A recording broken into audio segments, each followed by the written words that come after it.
drumsticks on the carcass. And when I tried to get them, there was like no meat left on them. I'm like, oh God. Oh, and that's like always at the part. I always take the drumstick and I slather it in cranberry sauce. And it tastes amazing. Oh, that sounds nice. It's so good. So what's the spread like for you guys? Wait, you're talking like actual spread or like football spread? Because you know me, I'm not a sports ball guy. No, like the spread. Like what did you guys eat? Well, turkey. We had 2 different kinds of stuffing, a couple different kinds of stuffing actually.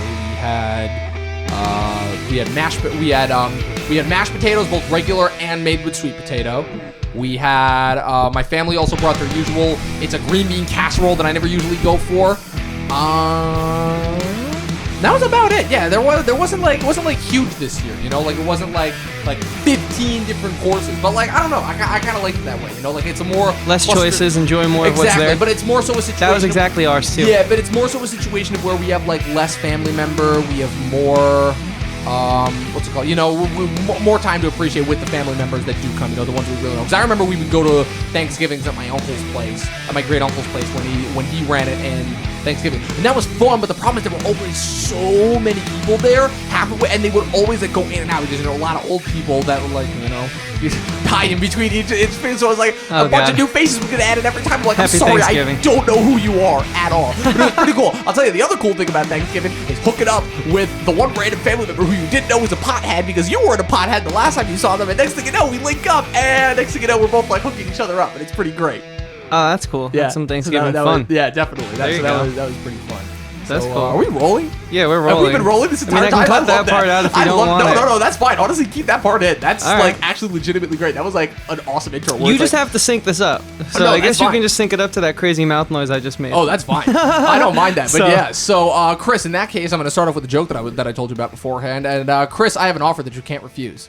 Oh, wait, is that the right franchise? Oh, wait, that's the wrong director. Because, well, they could give Scorsese all the credit they want for basically inventing the gangster genre and making the gangster genre what it is. He didn't do The Godfather. No, that was the other guy that hates Marvel. Anyways, we're back. Happy Thanksgiving, everyone. Or in this case, happy Black Friday, everyone. God, I want to shoot myself just for having to say those words. Because Black Friday has literally become more of a priority in today's world than Thanksgiving is. Than family. Yay, capitalism. Give evil corporations more of a reason to keep their employees away from their families. Anyways, that beautiful little tidbit aside, I'm here. It's me, Dom, the movie nerd. Make sure you guys get that right.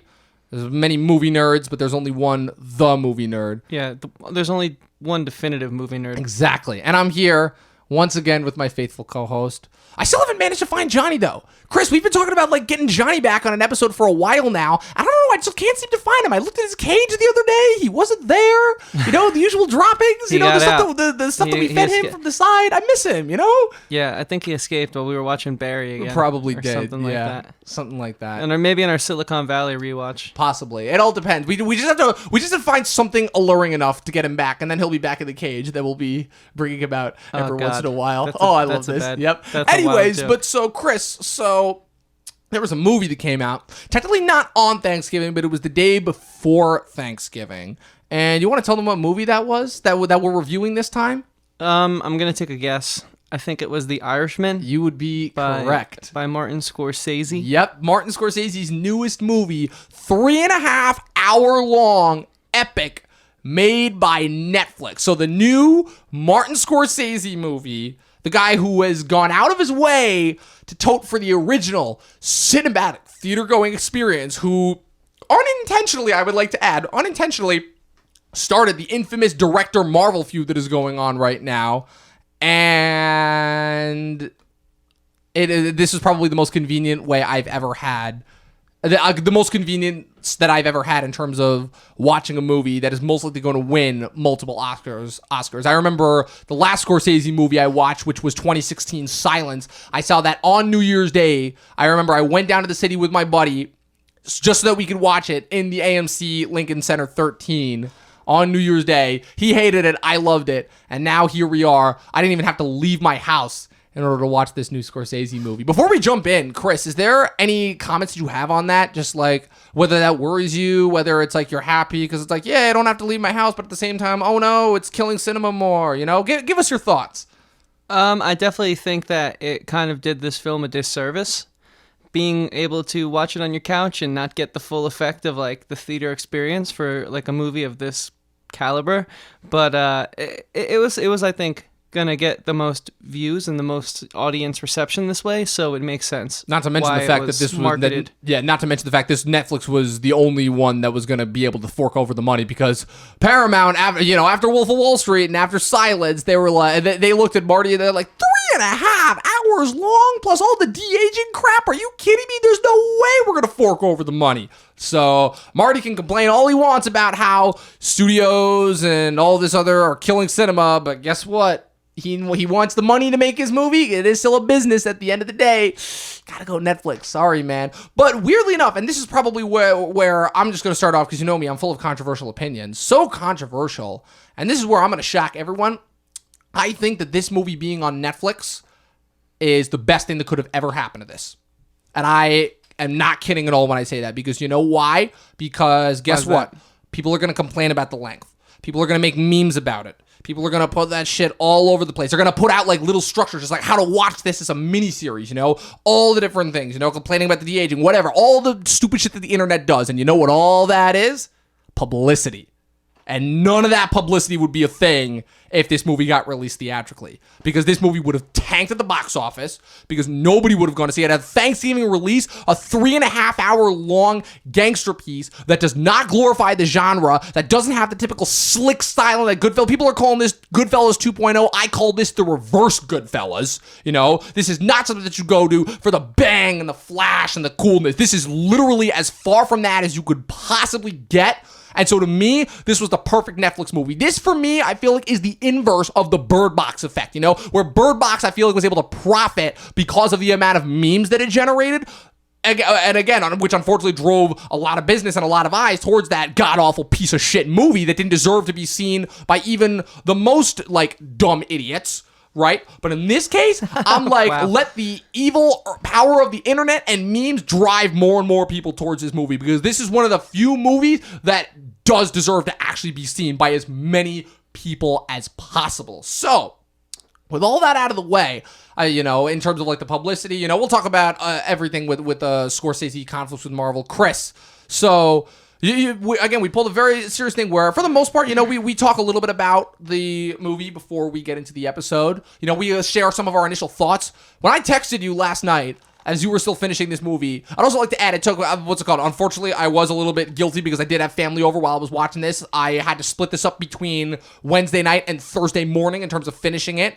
So I wasn't able to get it all done within one go. I'm sorry, everyone. I guess I'm not a pure cinemaphile the way that everyone else would assume me to be. I'm just kidding. I don't think that anyone would assume me to be. But so, Chris, you just lost all credibility. You said that... oh, please. I already lost that a long time ago. You said that you did not want to utter a single word of your thoughts on this movie before the podcast. So this is crazy because we're going in cold. I have no idea what you actually thought on this movie. You could absolutely freaking hate this movie. And is it bad that I would say that I wouldn't be surprised at all? You could just as easily hate this movie as much as you could like it. Am I wrong in thinking that at the very least? No, you're not wrong in thinking that. All right. I'm going to do that going forward, though. Okay. Because I like that. I just feel like it's going to make for a better show for everyone. Yeah. But I just felt like if there was a movie to implement a change in our brand new show on, it would be this one. Yeah. Since it's such a monster of a film. So with that being said, Chris, what are your thoughts on The Irishman? I liked it. I was expecting a lot, and it definitely fell flat in some areas, but overall, I think it was a fine film. We can elaborate on that. Just a fine film. Well, we are going to elaborate, definitely, especially once I figure out what it is that you define as fine, because I feel like... my favorite movie of all time is Goodfellas. Right.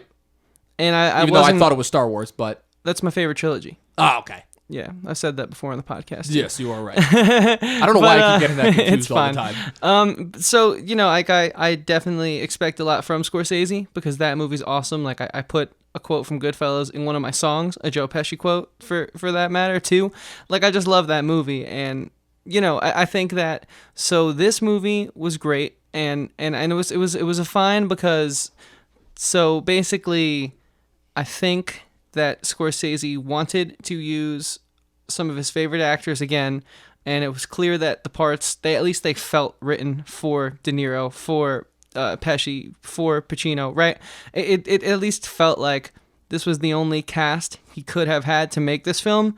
But unfortunately, it felt like everyone was maybe 15 years their senior to play the role properly. And as much as I tried to get past that, and there was like really redeeming, amazing moments in this film, it just still felt like watching someone cling to high school that graduated 10 years ago. You know what I'm saying? It's like, grow up. I know exactly what you're talking about. I get that. So and it's I had a hard to feeling. see past that. Yeah, I definitely get that. So I assume you're referring, of course, to the de-aging from the beginning. Well, the de-aging, but also like where the characters were at in their lives, like it just didn't look believable. De Niro looks too old to have a dad, to be a dad with kids that young. Right. It all just felt like everyone just felt like 10, 15 years. It was ahead very of distracting. The main cast. Yeah, so basically to elaborate a little bit, so this is a generational movie. It's supposed to start when they're, I'm not going to say exactly very young because I don't know exactly how old Scorsese intended for these characters to be in the beginning. I mean, the assumption is that, considering just because of the makeup for Pesci and how much older he looks than De Niro, it's the idea that Pesci was always supposed to be like a couple years, like I would say like roughly 10 years minimum older than De Niro, because Pesci's already looking a little on the older side than De Niro was when they first meet. Well. But yeah, what I'll say in that sense is I absolutely understand where you're coming from, where it's the fact that because this is supposed to be a generational story and it's supposed to feature... It's not like a Goodfellas, where Goodfellas takes place primarily when the characters are young. I think the characters are only in late 30s, early 40s, maybe mid 40s when the movie ends. So at the very least, even with his other movies that he's done, like over the sense of like a couple generations, it always takes place within one sect of the characters' lives. This was a different, and again, I admire the movie for its ambition, but you're right, this was different in the sense that it's a movie that encompasses all of their lives. You're supposed to follow these guys from when they're young men on the cusp of getting into this life until they're literally at the end of their life. The whole point is that De Niro was narrating this from an old folks' home. And this is definitely a situation where you're right.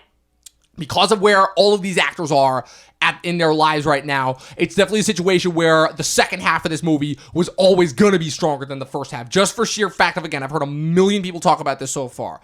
Just in terms of the de-aging, right? What the effect actually achieves.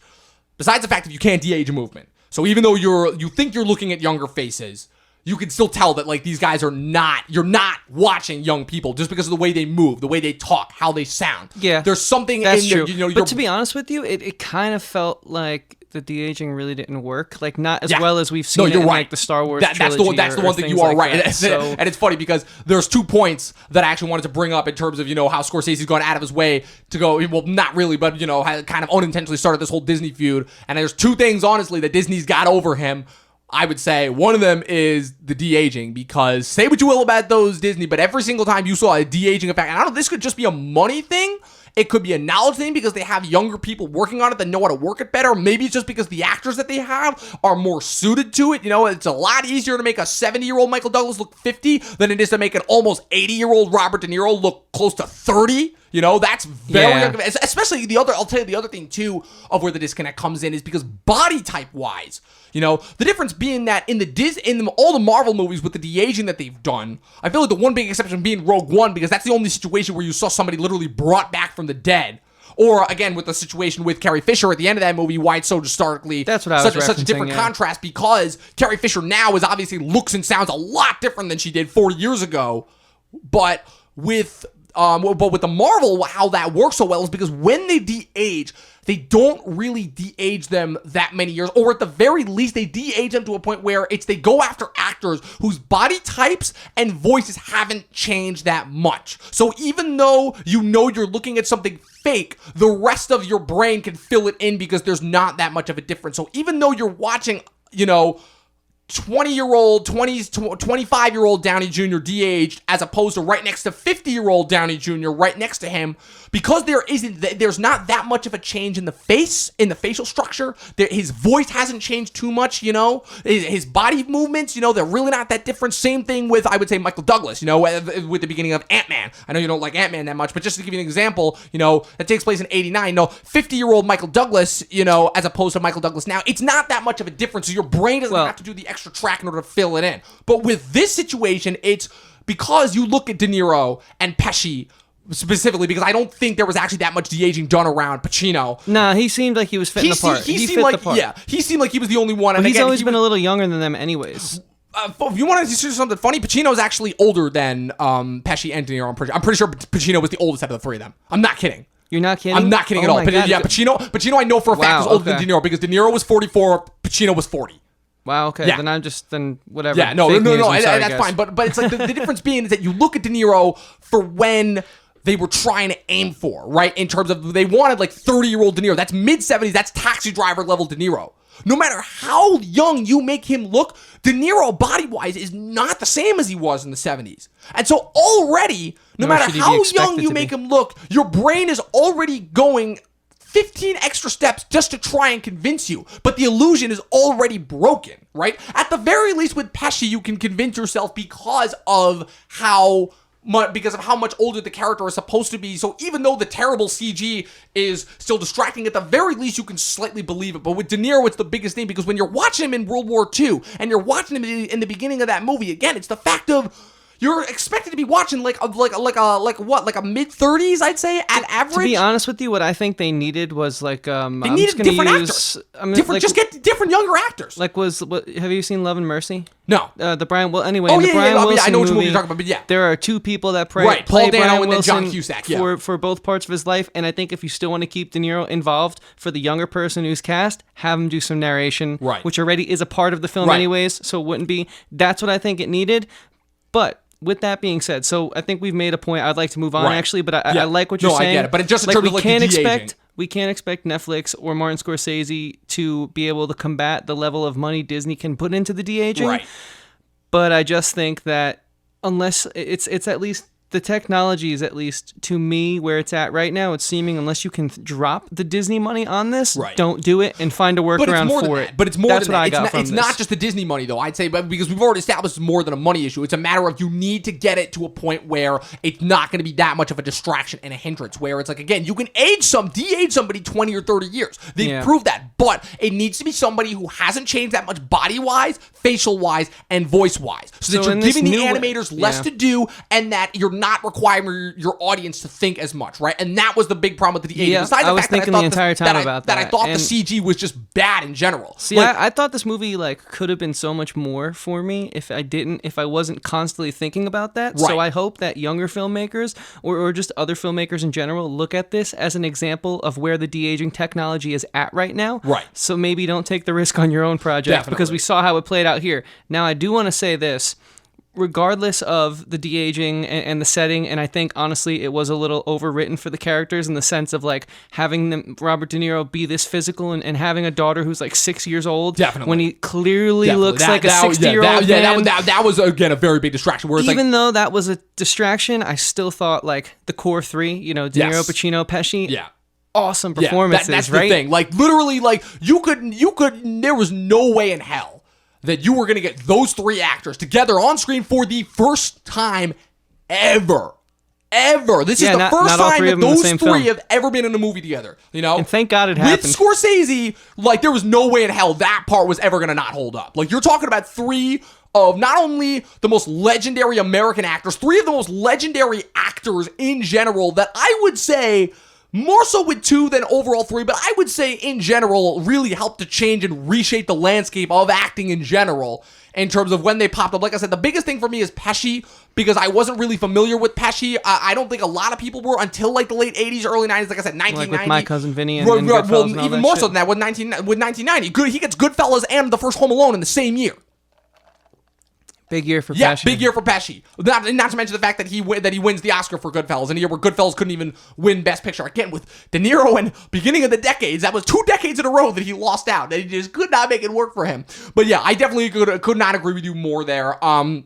In terms of those three, like I said, there was no way in hell. And their chemistry was awesome. Absolutely. There was no way in hell that you were going to get those three of the most legendary actors who helped redefine the style of, just the idea of what acting is. And have it be a bad film. And have it be a bad film No overall. chance. Definitely. Not a chance. So when I said a fine movie, like, don't get me wrong, this is still in my top 10 movies of the year. Yes, this is most also, definitely. for the record, so they know, this is the year of my life where I watch the most amount of movies. Yeah. Good for you, by the way. far. How many are you up to, by the way, now with this? I think I'm at like 30 something. Hell yeah, that's so to what's like up, dude. comb through top 10, that's hours. Yeah, that's I'm good. combing through. That's real So good. this movie has a place in my top 10. Unfortunately, I'm like thinking it's gonna land like 7 or 8. When I was No, that's hoping fine, dude. it would be like 2 or 3. Literally, you no. know? And this so is that's what the only reason yeah. why. And this is what sucks because, like, once I got to the halfway point, I'm like, that's usually when I can determine whether a movie's in my top 10. And I hate that I think this way, but this is just the age that we live in. It's like, I'm like, okay, at the very least, just People for love sheer lists. fact of what this movie is, who's behind it, who's involved in it, what it's about, what it's trying to say. And all of those things combined, there's no way this movie's not making top 10. But unfortunately, by the halfway point, I'm like, this is great and one of the best of the year, but this is not top 5 of the year for me. Yeah, And I feel agree. like we both come to that conclusion. I will definitely say that for me at least, the middle half, obviously, once you get past the initial de-aging and once he's introduced to Hoffman, once they really get into it, in the second half, specifically from like a little bit before the midpoint up until, the big kill, which we'll get into in spoilers, that for me is like very close to perfect. Very, very close to perfect for me. So I think just jumping forward a little bit now, because, the performances were great. We said Right, that. I yeah. also really like the supporting cast. Yeah. Like, specifically Ray Romano. Ray Romano's great. was I awesome. like it's continuing with like his string of his performances of the last couple of years, where because he's like I in a way I really like it, where because he doesn't have like any big projects that he's attached to, but he's enough of a name that he can get work. He's using that to get work, and he's going out there and working with good people. He was one of my favorite parts of The Big Sick and one of my favorite movies of 2017. Very good supporting performance in Scorsese's last collaboration with Terry Winter and HBO, Vinyl, which got canceled after one season. And yeah, everything that I've seen him, he was also in a Netflix movie earlier this year with Mark Duplass called Paddleton, which I haven't gotten a chance to see this year, but I heard he's absolutely outstanding in that. He's making his rounds. He making his clearly rounds, has a and lot he's of money proving from his that show, there his was sitcom. Yeah, but I know, but he's doing what a lot of actors in that position should do in this day and age, which is where they're using their previous good grace, and they're using that in order to get work and really flex and work, and he's a good actor as a character actor. Yeah, he had depth. Like the one thing I will say about this script, right? Like I've talked a little bit about what I didn't like about this script, Right. and really it was like trying to force a circle into a square, but like the people surrounding the core 3, like every character Yes. really has Really. so much depth in But this. it's I mean, not you just want that, you expect that from it's 3.5 that hours. It's that they inhabit their role, and because Scorsese, obviously, I would Great say word, inhabit their role. I love that. I but could it's agree also with that. Scorsese's always been a guy that works well with actors. But he's one of the few people I've seen. You see all these people that it's like, oh, some are good with technical, some are better with actors. I feel like a big thing that people were trying to say that didn't like the movie is like, oh, at the very least, Andy Muschietti can work with actors. He knows how to get good performance out of actors. Which again, I say, but the thing about Scorsese is that he's always been the guy who has such a good eye for everything. He's got such a good eye for scenery. He always knows how to make every single scene pop, even the ones that may seem laggy. He knows how to constantly keep that camera moving so you're never bored, and he knows how to use people. And I don't know if that's because he's always working in situations where he's familiar, so he always knows like how to just like flesh those characters out, without making them feel like stereotypes. But he knows how to get good performances from people, and he's enough of a legend where Scorsese is one of the few people that you hear talking, and it's like literally every single celebrity wants to work with him. Like I don't think I've heard a single celebrity that like is not a fan of Scorsese in some capacity. Literally to the point where on Sopranos, the go-to mob TV show, they reference Scorsese in his movies all the time. It's like What every other about reference is a Scorsese Jonah movie. Hill saying he only got offered like some like small actor salary to be in The Wolf of and he Wall took Street, a pay but cut just so that he could just work to with be- Scorsese. just so he could work with that's Scorsese. been a So that's thing. another So it's enough of a testimonial. celebrity where you got the regulars, you got the people who work with him for ages, you got the people who just got on his You got radar, the De Niros, like Ray you got the Romano and Bobby Pescis. Cannavale, they both worked with him on Vinyl. Harvey Keitel, that's another old school one that goes back to Mean Streets. All the people, the character actors that you saw that picked up from like Boardwalk Empire and all the different HBO shows, Stephen Graham, Dominic Lombardozzi, to the point where even you even get like a few stand-up comedians thrown in there. You got Jim Norton in a one-off playing Don Rickles. You got Sebastian Maniscalco. Yeah, he impressed as me. Crazy Joe Gallo. He really impressed me because I've only ever seen his stand-up. Two scenes in the movie, and that's like for me one of the best supporting performances. Like you want to talk about a scene-stealing performance in that movie. I think that speaks to him as a creative, as an definitely. I mean, he's not been much of an actor. He's been more of a stand-up comedian, but he can do it. Yeah, but how that goes back to Scorsese is that Scorsese's one of the few people who knows how to use his celebrity. I know what you're saying. He can make to his advantage without sacrificing that on the part of his craft. Right, because everyone wants to work with him, but he's not. But he never lets anything come before the craft. The craft always comes first for him, and I think which is where I have to give him credit. This movie is a testament to what he's done as a filmmaker, how he has just. I feel like we both went to film school, so we've seen a lot of Scorsese, and every time I'm just like, what am I gonna learn from him this time? Yeah, and you could never say you learn. One of my favorite shots was when there was blurry Italian flags going across the front as he's panning out from something. I forget what he was panning out from, but I was like, cool. So that shot was really important because it just shows that even though the Union thinks that they're not under the control of the Italian flag, there it is. Even though they absolutely are. And that was a great show, don't tell. Absolutely. And I was like, cool. And that was in the first half hour or something of the film. So it really set the tone. And this movie did take a little while to really ramp up and get into it, but by no means was it boring. If anything, I loved the world. It's the type of movie that takes its time and is very episodic, but it's also a situation, I would say, like a Tarantino movie where you're never bored by one instant, and every single part, you hear 3.5. I would say Tarantino knows how to use his celebrity too, right? But it's different how he does it. It's a whole agree. thing, and I don't necessarily want to compare them because I'd say they both use it great. But the thing is that it's one of those situations where you hear 3.5 hours for Scorsese, good, give me more. Give me more. It's probably one of the only times where I'll ever say, literally, I hear 3.5 hours, give me 4. I hear 4.5 hours, give me 6. I put my phone down, didn't check it. I just know that there's never going to be a single minute of this that feels wasted. I didn't have a reason to pause to use the bathroom. I was just invested the entire Silence. time. I remember when I watched Silence, I'm like, okay, this is long. This is deliberate. And this is painful to watch at points. But at the very least, I know that every single shot in this movie is going to be important and is going to matter towards what this movie is trying to say, And it's just the fact that he's that level of a craftsman that I know that, it doesn't matter. That so... Yeah, but so kind of in order to jump ship more so and get into this movie in terms of I don't know, is this the part where you where we should go into spoilers, Yeah, I think we're there now. Okay, awesome. So in terms of talking, I feel like I would want to backtrack a little and go back to my point about Goodfellas and why I feel like this is kind of the opposite of Goodfellas because so a lot of people, it's always the same old critics that go back to, Goodfellas and Sopranos and all that stuff. It's like, oh my God, you're just glorifying the mob genre. You're making these guys look so cool, And Scorsese, and any other critics are like, yeah, that's the point. It's to glorify these guys so that you can show their fall and show that, this is the type of life that you don't want, But that always works the opposite, especially in the age of the internet. How many people watched Fight Club and now thought that Tyler Durden was the coolest guy ever rather than realizing, oh, this guy's a freaking nutso anarchist that is the subject of somebody with schizophrenia and split personality disorder, Or how many people glorified Wolf of Wall Street when the whole point of that movie was to show that these guys are despicable and heinous and we're the problem because we idolize guys like that. But no, everyone thinks, oh, Jordan Belfort's the coolest guy ever, even though he's a scumbag who cheated on his wife, ended up as a drug addict, lost all of his money, and as a result, almost lost his family. But it's the movies, people. You're supposed to be entertained. Exactly. You're supposed to be entertained, and that's a result. But what I like about this, and again, why I feel like this wouldn't have done well, is because, again, I feel like this plays in the theaters, You say this movie's fine, guarantee you this movie plays in the theaters, everyone says this is the worst movie ever. They're like, oh my God, this is so long, this was so boring, it was so miserable, it was so depressing, blah, blah, blah, blah. I wasted my money. Which I wouldn't say that actually, but I know why I'm thinking that. Yes, I right, agree exactly, with you because that's the whole thing. It's the ultimate reason why critics popped out, right? For me, it's the only reason why. I just want to interject and let you know that there are some of us. Oh, I know. I know there are, but again, we're always the minority. That's the problem. Is we're always the minority, and that's why critics, that's why critics and newspapers were the whole reason, right? To tell people how to spend your money, though, that way people don't feel like they felt like they wasted their money, It's not like now where everything is so disposable that it's like it doesn't matter. Back then, it's like that's literally critics. If we're talking strictly from a monetary sense, what movie you should go to see, what you should spend your hard-earned cash on that will give you the most amount of benefit, right? And it's hard. It's hard to satisfy the American public because our tastes are always changing, and because, contrary to popular belief, we don't know what the fuck we want. We have no idea what our tastes are because they're always constantly changing. But how Netflix, I feel like, benefits this is because this is a gangster drama that doubles as a think piece. You know, there is action, there is violence in this, but I would say that in terms of like the overall violence, it's not a movie that you go to where it's like, oh, it's so cool, you know, the tension is ramping up, you know, for when they're gonna kill that guy, you know?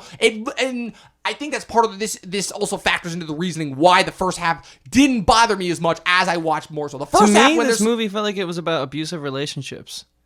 In the sense that that's part of it. That's definitely a part of it. But I would say it's less so abusive, more so. To me, it felt abusive because like Frank loves both Joe Pesci's character and Al Pacino's character, and he's torn between both of them because he's trying to appease both of them rather than nip it in the bud too early. Definitely, he just lets them both. Like it never really seems like Frank's in control of his life, right? And that's definitely the main trajectory. And you do have actually. That's what I got. I would say that is a very good thing, but I think abusive is the wrong word to use because there's never a point. Like they care about him, but they don't care about him enough to put his feelings in front of their own. Like right, Joe exactly. Pesci still but sends that's him not. to go. I don't think that doesn't ring abusive to me because to me that's most business relationships, and I feel like that's what happens in most of. But those were more they transcended business, you know, like they all cared about his kids. Right, but that's always the case with mafia movies, right? Is that the whole thing is that these relationships always transcend business, and then when everything goes sour, it always sucks more because they've got so much emotional. To me, it felt like it was about like the relationship, more specifically how it can become abusive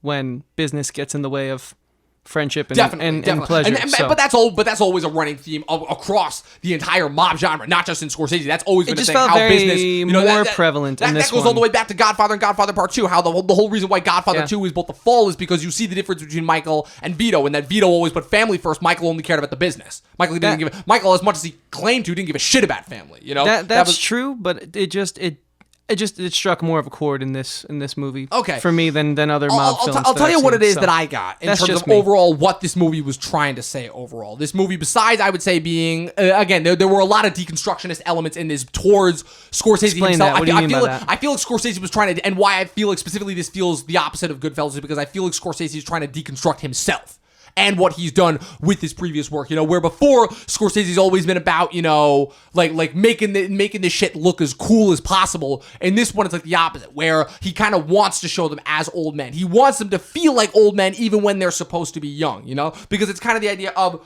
they're always old and doddery and kind of like they were never meant for this line of work and this life, you know, and how in a way that actually factors into the fact of it's almost kind of pathetic how alone and where they end up, you know, where it's like, it's not one of those situations where it's like Goodfellas, you know, at the very least, it's like, I have a feeling that this is going to end badly, but you're so in it for the ride and you're being so entertained along the way that you don't care. And then by the time things start to wind down, it's more so like, oh man, it's like a breath of relief from that like insane roller coaster ride, you know? With this, it's a little bit different because it's like, you kind of have a feeling you know where these guys are going because of where it sets up and where it ends, but it's more so a situation of where, to me, I feel like this is the most akin to real life, you know? Where how many times have we come to the conclusion that real life is fucking awful and real life is unsatisfying, and no matter what happens, at the end of the day, everyone falls victim to the inevitable bitch that is time.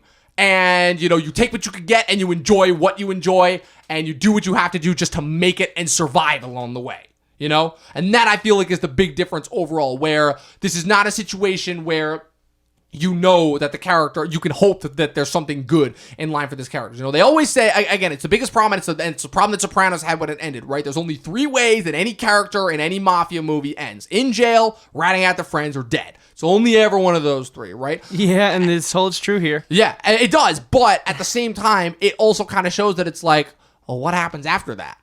And I feel like that's what sets this apart, because this is the first time where you get to see Frank's biggest rival in this film is the clock, racing the clock. Literally. And you feel that in the movie's length, and you feel that in its subject matter, right? In its nature. And that, to me, I feel like is what separates this from the rest of the movies, helps it stand out in the genre, helps it elevate the genre a little bit more, you know, constantly exploring a genre that we think every single day has been explored, all that there is, that we've seen all there is to see from it, and at the same time, I see what you mean by the deconstructionist now. Opposite side of the coin from Goodfellas, you know. And so that makes me think that you must really have loved the last 15 minutes, the resolution of this film. It was so beyond beyond bleak and depressing, but to me it was the best part of the whole movie. With the last priest 15, and just 20 showing that, minutes like, with the priest. Yeah, this man's done a lot of Yeah. really bad things, but he's still a human. He's he's still a trying human to, while being. he has a few years left on this earth, reconnect with Peggy and Yeah. he's, But he didn't even get that. He didn't even get that. He which didn't was get sad. anything. I also love how he didn't give them up at the end. He was the last one alive, Yeah. and he didn't give them up. I think that was a huge character detail that I did not expect to get in the Yes. resolution. But I think that But at that the same made time, his at that character point, even but stronger. Right, but at the same time, it's like it doesn't matter because it's like at that point, it's like he could have given them. The cops were even saying to him at the end, it's like you could have given them up. So but to it me, makes this no was super difference. They well were all written. dead. They were all gonna die anyways, And that's Yeah. kind of like what it is, where you flash on like each one of those minor characters, like, oh, this guy died this way, this guy died this way, this guy died this way. And it's funny at first, but then at the end, you're like, yeah, it's like there's really nothing good that ends for these guys, and that's kind of like why I feel like the mob genre, specifically the mob subsection of these crime movies, has always been for me the most emblematic of real life, because that's how real life works, right? No matter what happens, you always get screwed, you always have regrets, and in the end of the day, you die alone in your own arms, All right, well, maybe that's your view, but I know what you're trying to say. little bit cynical, but Dom is more the cynic than I am, but Just a little bit. I think we all would agree with the point, and the way you describe it, I think was very, very true to form. and that for me ultimately is what also got me past it, because at the And so that's why I wasn't like when I say it's fine, like it's obviously in my top 10. It's one of the best movies I've seen this year, but it's airtight. But there was just still a few things that like just didn't do it for me, because I expect a lot from Scorsese, especially when this cast was announced. Oh man, but this was a ride, and I don't want to take anything away. So when I say fine, I don't want people to think like, oh, he's just like some asshole. Like, no. Don't get me wrong. The Mandalorian sucks too. This doesn't suck. This is actually really great. Mandalorian doesn't suck, but it's just like, I just think that I just think that some of it was trying to put a square into a circle, and that was just a little unfortunate, but what we got from it as like a think piece, as like a deconstructionist piece, is something I would, like you said, I would never have expected to have gotten from this genre. Right. So I'll take this film any day over not having it. I'm glad this film now exists. Definitely. Absolutely. And just to kind of like bounce off of that is that I like how also, in addition to the deconstruction aspect, just from the film itself, how it shows that within its characters, showing kind of like the different aspects, where the interesting thing about Pesci, if we're just talking about like the individual, like the big three, right? Everybody else, pretty much, I think we can agree. There's some people that have more screen time than others, but it is mostly these three. It's Pacino, I know Steven Van Zandt was in Pesci, it, but I didn't see him. Yeah, it's Pacino. Van Zandt was the singer. And the reason why you didn't is because it's not him. They're dubbing the whoever the singer. I think it's like Jerry he was Bale. just in it for a second. Over it. Yeah. Okay. So I don't even think he actually sings at all. That's cool. He was in it though. Yeah, I like definitely. him. But it's De Niro, it's Pesci, and Pacino, and how those three I feel like represent the different viewpoints into this overall theme of just nobody can escape the inevitable circle that is time, right? And how they each represent that. Where when you meet Pesci is, already on the older side, right? He's already like looking close to 50, right? When De Niro meets him. But so by the end of the movie, when he's like old and like looking shriveled, you got to assume he's like, like I said, I don't know what age the character of Russell Bufalino was when he died, but he looks like he's like damn near 100, And what's it called? Where he's like a little bit more calm, a little bit more reformed, and the character is definitely a violent character, but I like how they don't need to show it. And this is where I feel like Pesci is definitely going to be the most underrated performance in the movie, and quite possibly the best of the three, is because I agree. They allude to Pesci's past, not just within the movie itself, but Pesci's past working with Scorsese, and it's definitely playing around with it, similar to what Tarantino was doing with the Manson murders, and how that was building towards Once Upon a Time in Hollywood. He's playing around with the audience's expectation of what they know about Joe Pesci and his history of working with his movies. Or what's the first thing you expect to see when you hear the words Joe Pesci and Martin Scorsese in the same movie together? Just a violent guy. Violent, crazy, wild, over the top, cursing every other sex. He's like, you motherfucker, it's like, it's what you expect, but he's playing around with that. Because here, Pesci's playing a very subtle character, very deep below, plays everything close to the chest. I don't think he yells once in this movie. Everything from him is a whisper, Well, he's in a different position of power, too. The only violent scene you see of him in that movie is when he comes home and his wife sees him and he's got the bloodstained shirt, and his wife tells him to go upstairs and get cleaned up, and that's it. It expects you. The movie fully expects its audience to be aware of Pesci's past working with Scorsese, and it perfectly builds in, and it makes that character such a rich character based solely on your knowledge of the actor and his filmography and his previous performances. And in that sense, that's what makes Pesci's performance so beyond brilliant to me, and possibly the best of the three. But I also think Russell's character is also, glorified by how Frank looks up to him and respects his level of power, even though he's not like the biggest mob boss. But and at the same time, why that also works is because you see Frank idolize him, and you understand why, because Pesci gave him a chance when a lot of other people wouldn't. So in terms of like, it's just that type of bond where it's like they could be through all sorts of toxic shit together, most of which I would say you don't see. But at the end of the day, you know that he's always going to love and respect him first, So you get that moment with Pesci. You don't get that moment with Pacino and Hoffa, where it's like, as close as they do become, and they do become close, you never have that moment where it's like, Hoffa gave De Niro something. Hoffa gave Frank something that he would have never had otherwise. That was all Russell, and that's why at the end of the day, why that moment was so important. Why even after sitting through 3 hours, at the end of the day, you knew that at the end of the day, Frank was going to go with Russell over Hoffa. That's sad and that's depressing. Russell right? gave him more, and he gave him the life. Most definitely.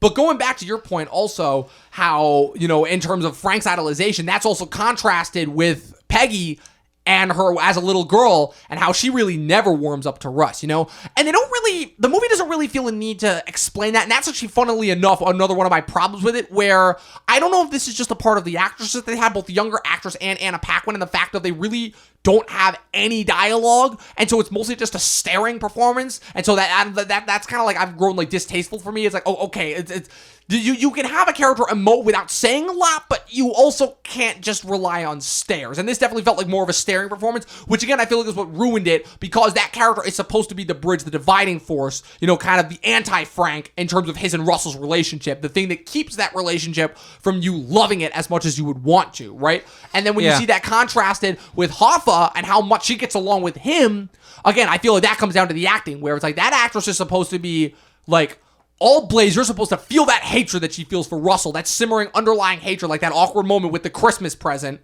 versus how this person basically loves Hoffa like he's a second father, to the point where those two different father figures end up wrecking her relationship with her own father. Well, and I just feel like they don't hit that. That's the one part of the movie that everyone was like, yeah, it's great. Anna Paquin's incredible. I'm like, I'm sorry, that didn't do it for me. It didn't do it for me either. It really didn't. But I want to know why what you think about the fact that he has 4 daughters and a wife, yet Peggy's really the only woman in his life who seems to have any sort of importance. Like, sure, his wife's important and all that, but she's more so just like needed because to be like a mob guy, you need to have a wife, and she plays the game with the other wives, and it's like a more of a networking tool, it always felt. Right. So like, yeah, like what? I mean, why do you think they only chose to, even though he has like this big family, only show it through the scope of one of the daughters? Well, that's it's a 3.5 hour film, right? So well, definitely they have time. Well, that's a thing. Again, that just goes back to, I may not necessarily have an answer to that. I feel like with that, it's just a situation of where like, okay, that's the one daughter that they did a relationship with. Yeah, I just want your take on it. You're more rehearsed and versed in watching. Well, what that speaks to me, and again goes into what I think. Again, everyone is going to want to fucking murder me after this, but I'll tell you the other thing that Disney has over Scorsese besides, what's it called? Besides the de-aging, with the money, they can make different female characters that don't feel like they're all just different variations of the same type. And that is true, but it does make me so sad we always have to reference Disney this day and age. And a lot of people, will disagree with me and say, oh, they're all different versions of the same badass women. But let me tell you something. For me, I don't think Disney are the only ones who can do that, but clearly Scorsese doesn't have a compelling female character about in this Captain movie. Marvel, and I don't think she's a very well-written character. She's probably their weakest female character, but at the very least, her, Gamora, and Black Widow, I am never mixing those 3 up. Because those are, even though they're all different variations of badass, they all do have such their own great motivations and great origins, Captain Marvel, a little bit withstanding, but at the very least, I feel like the groundwork was there, at the very least. Scorsese, I don't think I've ever seen a single Scorsese female character that wasn't a wife, a daughter, or a prostitute of some kind. Literally, no joke. Tell me a single Scorsese female character that doesn't fall into one of those 3 categories. There's a girlfriend in Taxi. Exactly. Taxi driver? Yeah. Okay, you're right. That's the one. You're I'm just right. fucking with you. No. But you know what? You're right. That is the one you. situation where that doesn't fall into the type. But even with that, even with that, and as great as Sybil Shepherd is in that film, I'm actually really happy that you brought that up because that is like I probably was just the saying one it because you're mostly right. Yeah, no, but you're right because literally no joke where it's like it goes back to my favorite moment, my favorite Scorsese movie, The Departed. My least favorite part about that movie is Vera Farmiga because he takes what could be a really awesome different variation on both Matt Damon and Leo DiCaprio's viewpoints, kind of providing a contrasting viewpoint, and he just uses them as like, oh, that's a link between them because they're both banging the same woman. And for me, that takes away from a lot of what makes that character a really rich and interesting character, Where it's like, oh, it's like she's cheating on Matt Damon when she has no reason to, because she fucks DiCaprio before she finds out that Matt Damon's an informant. Yeah, I agree. Where it's like, for me at least, and again, this might just be my idealistic version of my own problems with seeing romance in movies, especially gangster movies when it is so one-sided. But yeah, because it's gonna be through the lens of the because the made men. It's all about the mob genre, and like I said, there wasn't many women doing hits in the mob genre. And obviously, like I said, because again, it's so, supposed to be based towards real life. But again, I just feel like contrasted too with the amount of good, well-written female characters in all sorts of genres. I just feel like this is the one genre that's still trying to pick up the pace, and it was very lacking for me. Where in this sense, this was probably the first moment in not only a Scorsese movie but a crime movie where you needed a strong female character in order to provide that contrast. And I'm sorry, Anna Paquin staring blankly at the screen with resting bitch face for 90% of her screen time, and she has one line, within that she just repeats in the one scene. It's like, it's like, I'm sorry, that to me does not provide the good, different sort of contrast that to me would make that scene work. Yeah, so like, why even explore that route? Exactly. Then, It just feels like pointless, and it feels like just extra time, which sucks. Do you think it also is when you get to that level as a director and like a filmmaker that people, they just want to work with you so badly because they know that like any sort of project you do is going to have at least a minimal like amount of success that others may never get. That's part of it. So people just don't want to like buck up and be like, hey, I do think that this is like a flaw in the film. That's do you think that happens? Oh, absolutely. Like the yes man situation. 1,000%. Absolutely, that does happen. Where I don't want to speculate too much, but it just makes me think. You're working with a master, of his craft. You're not. And who are you to say something? Yeah, exactly. You're not going to say a goddamn thing. You're if he says jump, you're going to say how high. That even if he thing. doesn't like what you say about his film, you're never working again. Yeah. Well, it's more than that. It's just a fact of it's just you're in that situation. It's like he may not write well enough movies. But in the current political climate, it's like plus with Scorsese, am I going to say a goddamn thing? Fuck no, Not to mention the fact that Scorsese has already kind of been called out on that, and his response is literally like, I don't have time, And it definitely is also a situation of where, because of where he is in age, it's definitely a situation where even if Scorsese wanted to change his current tactics on writing those types of characters, I don't think he would even be able to, even if he wanted to. So that's also definitely part of it, where that's the one aspect that he's never really been that strong with, even as good as a creator as he is, and it definitely was not going to get better over time, because he didn't choose to work on it because he didn't have to. Was he a writer-director on this? No, he was only directing. The script was Steve Zalian. True, but I guess he could have made a change as a director. Oh, absolutely. Anyways, I just like that comment. Like, I really liked what you said about that, and it made me just wonder. And more about the behind the scenes of things. Because it's one of those situations where it is a legitimate problem, but people are gonna fool themselves into thinking, oh, it's so great, and so layered, and so different because it's Scorsese, And you know what? That's our job as critics. We praise the parts that we like, but we gotta call it out where you see it. You again, it's everything having to do with Disney, and as much as we may disagree, I at least understand where you're coming from some of the time. And it's the same thing with me. Where it's like, yeah, I'm gonna call it out on the de-aging. I'm going to call it out with the lack of strong female characters and how they didn't... And I get it. It's never been a necessity for one of his movies, but I feel like here was probably the first time where you needed that good counterbalance because again, you're only seeing the specific type of viewpoints. And again, if you don't want to have that in the movie, fine. But if you're hinting at it and you're claiming to make that part of the movie, but you don't have the goods to back it up, then I'm going to call it how I see it. Yeah, I agree. Like, don't get me wrong. It's very clear that the screenwriter had that as a part of the movie. Peggy and that relationship that she had with her father, with Russell, with Hoffa, that was a part of the movie. You saw that. That took up screen time in the movie. That was that was her arc. It was a character arc. It was not just a one-off, character that you throw in there just to have them interact. That was a very singular progressive character arc that for me did not work because of those reasons. And that to me is a flaw. Yeah, I agree. And, it's one of those things where like... It would just have, it was already a pretty great movie, pretty airtight and all that, but there's a reason why it's like landing at 7 or 8 in my top 10 films and not 2 or 3 where I expected it to be. Right. Now, the last thing I did kind of want to touch upon, just because know, the clock is ticking, and we've been going. I love talking about this movie. It's so definitely, and I'm really happy. You know, even if we're picking apart the parts that we don't like, it's still again. This was going to be a situation where this was never not going to be one of the best movies of the year. I said it before. Oh yeah. I said it again. You know, of like my top two. I'm like, besides the fact of again, this is the first time. This is the first year. Again, why 2019? I feel like is going to hold up a little bit more so than some other years this decade. Some other weak years, I would say, is that this is the first year where you're getting Pacino working with both Tarantino and Scorsese. Something that I never in the same year. Great performances in both films. That, in my opinion, Pacino and De Niro back on screen for the first time in actually a good movie since Righteous Kill. You know, those three. You know, Pacino, De Niro, and you're Pesci. forgetting about Dirty Grandpa. Pacino wasn't in that. No, De Niro.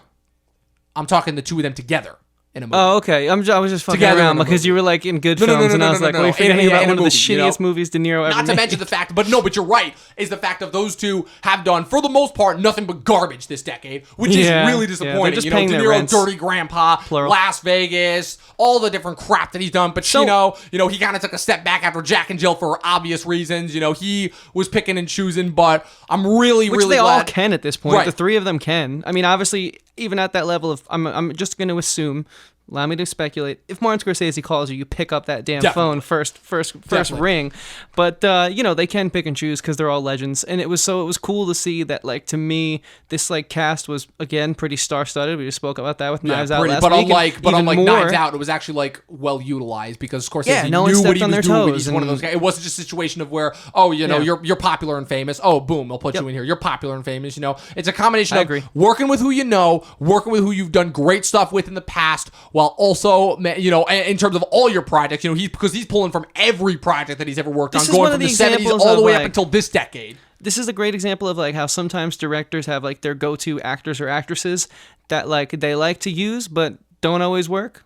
But this worked. This was one of those situations where you see this and you're like, yeah, there's no way that this could possibly not work. You know, it's like you hear those four names: Scorsese, De Niro, Pacino, Pesci. You're like, that is must see. This movie could be a steaming pile of shit. Yeah, you're still going to watch it. You're still going to watch it. And the fact that they deliver so hard, you know, and like I said, we haven't even gotten into Pacino's performance. I feel like Pacino kind of like got talked about the least, which sucks because out of the three of them, I would say he's the biggest lock for the Oscar. I think it's because it was just such a good performance. Like, what more can you say about it? I think he was the best of the three. Very humanizing performance too, towards a figure that I would say kind of got lost in the shuffle because even though the majority of the movie focused on Hoffa and the Teamsters, it really kind of did get lost in the shuffle of the overall grand stature of the film because they pulled it back and made it about Hoffa and his ego. Now, like I said, look, he was a little crooked too, but you know, at the end of the day, the thing is, he wasn't gonna play as dirty of a game as the gangsters, so he was inevitably bound to lose. Well, it was more than that. It wasn't a matter of playing dirty. It was just a matter of his ego. That's what got. Well, but I was on his side, so I guess that's where I'm coming from. Okay, like that was his freaking company. Definitely. Like that. Screw the fat guy who went in there and took it. Like no. Like, that was his company. Right. It was being mismanaged, and he genuinely cared. Even going to jail for that company, you think that would embitter someone or Definitely. turn them. He was still so that's why I think that's why I think we didn't really speak about his performance that much, because it was just like, usually I guess we kind of nitpick we do praise, but like, yeah, we're mostly nitpick. There's a lot to nitpick, because it's a 3.5 hour film, and he was pretty flawless, in my opinion, you know? Yeah, well, like I said, aside the fact of because he's the one who I think they did no de-aging for, so there's no distractions there as opposed to with De Niro and Pesci. You got almost an hour of a movie that you got to get past before you can really see them, like, with just the makeup, as opposed to the de-aging, which is distracting as all hell. So with Pacino, you don't get that. It's also the fact of, again, with Pacino, a lot of people have talked about, specifically how around, I would say, after 95 with Heat, Pacino kind of fell into the, just yelling Pacino, which for me never took away from him, because even though, he was yelling a lot and kind of only giving one side, still he never stopped being entertaining. He was a great hothead. Because let me tell you, in terms of giving the same type of performance over and over again, I would watch Pacino in Devil's Advocate and Any Given Sunday yelling his head off over a lot of other actors that just give the same type of performance over and over again. I would watch those two movies in a heartbeat, over those types of movies. And he was still capable of giving great performances. The Insider, that's like top 5 favorite Pacino performances for me. Now, also keeping in mind that I still have a decent amount of his 70s movies to watch. I still haven't seen... me too. We should get to that. Yeah, talk I still about it on haven't the seen podcast or for Dog one Day of them Afternoon, bonus but episodes. yeah, That's on the docket, but what I I think, liked for about us. Pacino is that he was still yelling in this. You know, even though there was a little bit of confusion, like, yeah, he may just be playing a different version of himself. You know, I can always. The thing is, I just think like his motivation motivation as a character was always perfect. Yeah. So like every action he did was justified. Like, why would you not yell if you were in his And situation? also just like the little moments that he had, like showing that he cared, like when he's yelling at the room full of people, calling them idiots, and Frank walks out. He's like, "I'm not gonna fucking be in there while you're calling me an idiot." He's like, "No, I wasn't talking about you. I was just talking about the rest of them." Like, come on, like all those little moments, you know, those little like it's so human. Look, and these then, people like, were under immense pressure the entire time. Like talking and consoling it with Frank, you know, as Frank's consoling him, and how even when he appeared confident, he was still doubtful. Pacino does such a good job humanizing Hoffa with all of those. It's those little character moments. That's what I mean. It's not the big gusto moments. It's like, yeah, these people are like upper middle class, arguably like, you know, poor rich people, but they're still, you know, but they're not. It's not like a cakewalk for them. Right. Like they're living very stressful lives where they're working constantly. So like I'm trying to emphasize that like Pacino's actions always felt justified, and in fact like super locked in by Pacino. The delivery was great, is what I'm saying. Like nothing felt out of place from him, and honestly, not really for most of the big three, aside from like what they were making. Back to my original point, De Niro do physically. Right. Sometimes specifically the scene where he throws the guy out of the store and is kicking him. It's like, yeah, you can tell. Like again, it's still going back. You can't de-age. And maybe movement. that's why it was a wide shot. Right. From the back. Oh, most know? definitely. So most definitely. Well, because the problem is they try to do but- close-ups, and you end up with like a Jason Bourne-esque scene where it's like a million quick cuts, and you have no idea what's going on. And you're just like, oh god, what happened here? And the last thing I just want to speak about real quick, because we had a lot of fun talking about him on the El Camino episode. Yes. What'd you think of Todd? I forget his actor's Oh, his actual name. underused. Everyone, me too. I'm so confused because like everyone that saw this at the premiere when it premiered at New York Festival was like, oh man, Plemons for the win. First off, he's got 3 scenes in the movie. Second off, he's got like what, a few lines? And yeah, the stuff with the fish is funny, but it's like, man, give me more. You know, for all the actors that were so well utilized, I would say even like, you know, down to Bobby Kennedy, Sebastian Maniscalco with 3 scenes as Crazy Joe Gallo, and he's one of them, you know, one of the standouts. I'm like, Plemons, I'm like, damn, give me some more, you know? I thought But the he guy was sitting, good. He was good when he was on the guy screen. sitting next to him, another character actor that Scorsese worked for, Louis Cancelmi, who popped up on the last season of Boardwalk Empire. Ironically enough, as an undercover Jimmy Malone, again, refer back to Untouchables about that. I thought he was like way more entertaining than Plemons in that scene. He was great. Yeah. He was great. Yeah, no, I just thought that, you know, he was...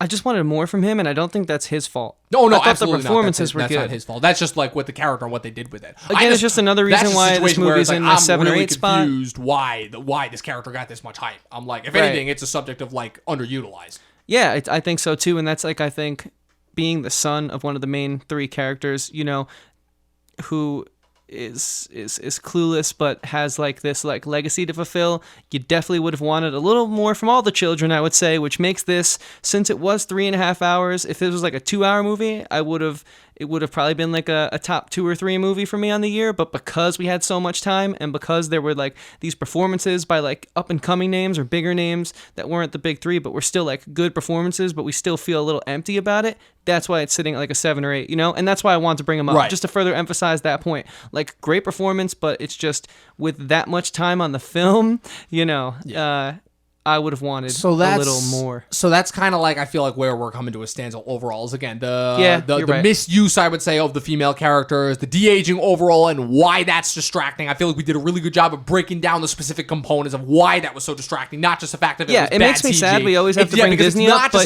we have to. Straight CG, and the fact of, you know, like I said, the length, you know, like I said, it is a moment where every single moment is important. But again, it's 3.5 hours. You're going to feel that. But so if we're doing star ratings, like I said, I feel like it's those primary 2 things for me that ultimately keep this from being a perfect movie. Otherwise, I feel like this would be a perfect movie. And again, going back to my original point, I think that Netflix is the only reason why this movie is as successful and as talked about as it is, you know, because as much as we can think otherwise, this movie comes out in theaters, it's a totally different conversation we're having. And I think you and I can both agree on that. So with that being said, this is still a 4.5 out of 5 for me. No question. Like, again, one of the best of the year. It was a situation where just by default for who was involved, it was never not going to be top 10 of the year, you know?